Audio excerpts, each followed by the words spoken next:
Assalamualaikum warahmatullahi wabarakatuh. Pada kesempatan kali ini saya akan membahas materi mengenai dinamika kependudukan di Indonesia. Indeks pencapaian kompetensi pada materi kali ini yang pertama mengidentifikasi faktor yang mempengaruhi dinamika kependudukan. Yang kedua, mengukur angka fertilitas, mortalitas, dan migrasi. Ketiga, menghitung angka pertumbuhan dan proyeksi penduduk. Keempat, mengklasifikasikan jenis-jenis mobilitas penduduk dan tenaga kerja. Sebelum memulai materi pembelajaran, mari kita berdoa dalam hati sesuai dengan kepercayaan masing-masing. Berdoa mulai. Baik, kita langsung saja. Dinamika kependudukan di Indonesia. Dinamika kependudukan atau perubahan jumlah penduduk dapat dilihat dari beberapa faktor. Yang pertama, faktor kelahiran. Yang kedua, faktor kematian. Dan yang ketiga adalah migrasi. 1. Kelahiran atau disebut juga dengan natalitas atau disebut juga dengan fertilitas merupakan kemampuan real seorang wanita untuk melahirkan yang dicerminkan dalam jumlah bayi yang dilahirkan. Ada beberapa faktor yang mendukung kelahiran atau pronatalitas, yaitu 1. Masa perkawinan usia muda. 2. Tingkat kesehatan yang baik. 3. Anggapan banyak anak banyak rezeki, dan lain sebagainya. Selain pronatalitas, ada pula antinatalitas atau faktor yang menghambat kelahiran. Yang pertama, penundaan masa perkawinan. Yang kedua, adanya program KB atau keluarga berencana, dan lain sebagainya. Klasifikasi angka kelahiran. Ada beberapa klasifikasi angka kelahiran ya, ada beberapa angka kelahiran ya. Yang pertama adalah angka kelahiran kasar atau CBR. CBR ini yaitu banyaknya kelahiran dalam satu tahun tertentu per 1000 penduduk pada pertengahan tahun yang sama. CBR memudahkan untuk membandingkan masyarakat atau wilayah yang satu dengan wilayah yang lainnya. Rumus untuk menghitung CBR yaitu B per P dikali K. B ini jumlah bayi yang lahir hidup pada periode tertentu dibagi P yaitu jumlah penduduk pada pertengahan tahun dikali konstanta yaitu 1000. Yang kedua, angka kelahiran umum atau GFR. GFR memperlihatkan jumlah bayi yang lahir hidup dari setiap 1000 penduduk wanita yang berusia reproduktif, yaitu usia 14 sampai 49 tahun. Usia 15 sampai 49 tahun. GFR ini rumusnya B per P dikali K. B ini adalah jumlah bayi yang lahir hidup selama 1 tahun dibagi P, jumlah penduduk wanita usia 15 sampai 49 tahun dikali konstanta yaitu 1000. C. Angka kelahiran menurut kelompok usia atau disingkat menjadi ASBR, Age Specific Birth Rate. Angka kelahiran menurut kelompok usia atau ASBR menunjukkan banyaknya kelahiran dari wanita pada suatu kelompok pada tahun tertentu per 1000 wanita pada kelompok umur dan pertengahan tahun yang sama. Interval usia reproduksi yang biasa digunakan adalah 15 sampai 19 tahun, 20 sampai 24 tahun, 25 sampai 29 tahun, dan lain-lain. ASBR ini lebih akurat dibanding GFR karena ASBR didasarkan pada kelompok usia. Itu beberapa cara untuk mengukur angka kelahiran. Yang kedua adalah kematian atau mortalitas. Dalam mortalitas ada juga faktor penunjang dan ada juga faktor penghambat kematian. Faktor penunjang kematian atau promortalitas diantaranya 1. Rendahnya kesadaran masyarakat akan pentingnya kesehatan. 2. Terjadinya bencana alam. 3. Terjadinya wabah penyakit seperti wabah penyakit COVID-19 ya, dan lain sebagainya. Selain promortalitas, ada pula antimortalitas, yaitu faktor penghambat kematian. Di antaranya meningkatnya kesadaran penduduk akan pentingnya kesehatan, fasilitas kesehatan yang memadai, dan lain sebagainya. Beberapa klasifikasi angka kematian. 1. CDR atau angka kematian kasar. 2. ASDR atau angka kematian menurut kelompok umur. Dan yang ketiga adalah angka kematian bayi atau infant mortality rate, disingkat menjadi IMR.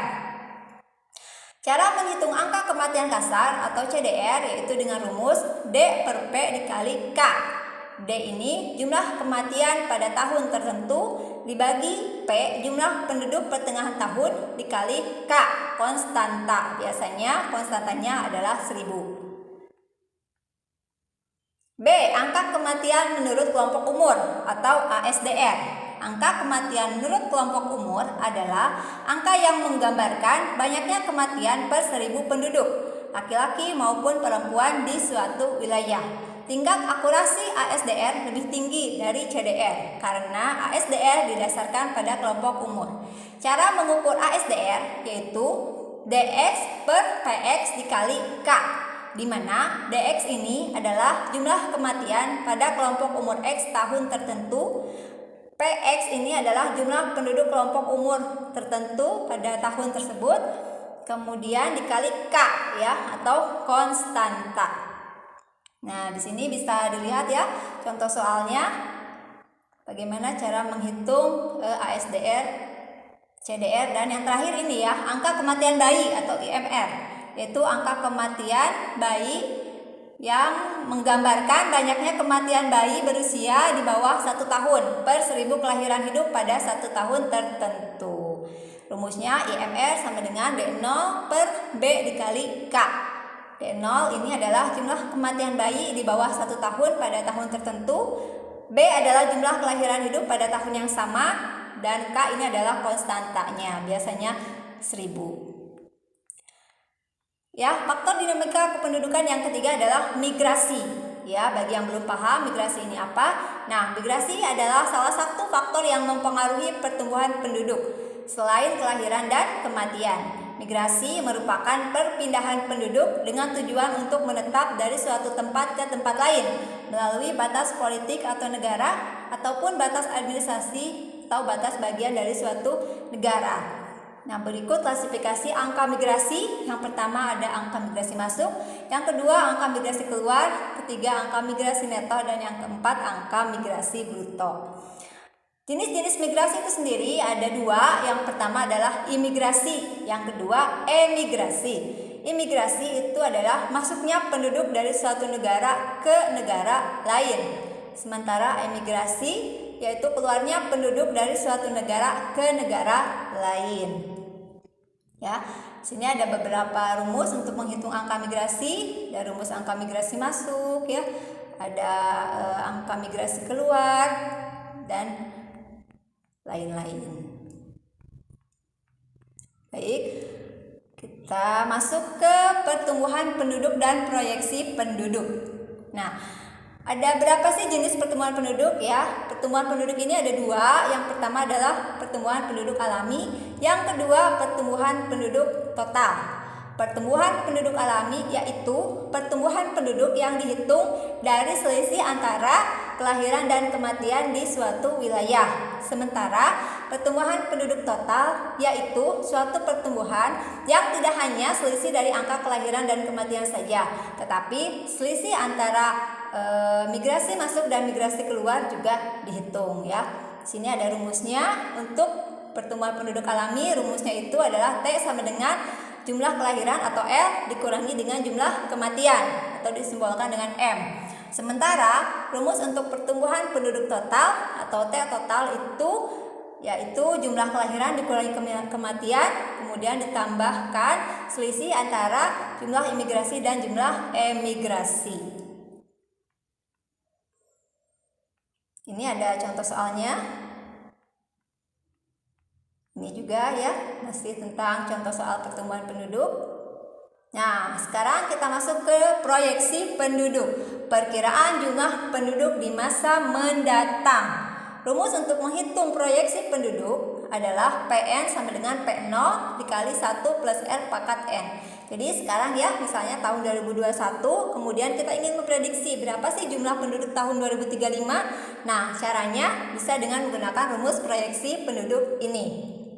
Ya, apa itu PN? PN itu adalah jumlah penduduk pada tahun PN ya. Misalnya sekarang 2021, kita ingin mengetahui jumlah penduduk tahun 2025 ya. Nah, ini bisa ya dicari menggunakan rumus ini. PN berarti jumlah penduduk pada tahun 2025 kita belum tahu ya. Sama dengan P0 jumlah penduduk pada tahun dasar. Nah, berapa jumlah penduduk pada tahun sekarang? Itu sudah ada ya datanya. Nah, dikali 1 ditambah R. R ini adalah tingkat pertumbuhan penduduk per tahun dinyatakan dalam persen. Kemudian N ini adalah jumlah tahun antara 0 ke N.